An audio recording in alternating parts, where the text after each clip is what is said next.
ഈ ലോകത്തിൽ ഏറ്റവും പ്രാധാന്യത്തോടുകൂടി നമ്മൾ കാണേണ്ടത് ദൈവത്തെയാണ്, ദൈവിക കാര്യങ്ങളെയാണ്. മറ്റെല്ലാം രണ്ടാം തരമാണ്. ഒന്നാം തരമായിട്ട് നിൽക്കേണ്ടത് ദൈവവും ദൈവിക കാര്യങ്ങളുമാണ്. അതുതന്നെയാണ് 10 കൽപ്പനകളിലൂടെ ദൈവം നമുക്ക് നൽകിയത്. ഞാനല്ലാതെ മറ്റൊരു ദൈവം നിനക്കുണ്ടാകരുത്.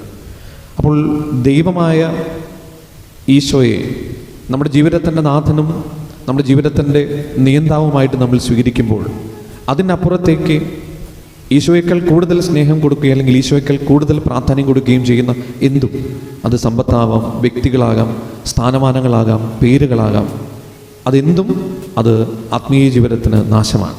അതുകൊണ്ട് ഈ നോമ്പ് കാലഘട്ടത്തിൽ മറ്റെന്തിനേക്കാളും വലുത് ഈശോയോടുള്ള സ്നേഹമാണ്. ദൈവത്തിനാണ് എൻ്റെ ജീവിതത്തിൽ സ്ഥാനമെന്ന് തിരിച്ചറിയാൻ, അതിൽ നിന്ന് എന്തെങ്കിലും വ്യത്യാസം സംഭവിച്ചിട്ടുണ്ടെങ്കിൽ തമ്പുരാൻ്റെ മുമ്പിൽ ഏറ്റുപറയാൻ, ഈശോയെ ഈ നോമ്പ് കാലഘട്ടത്തിൽ എന്നെ സഹായിക്കണമേ, അനുഗ്രഹിക്കണമേ.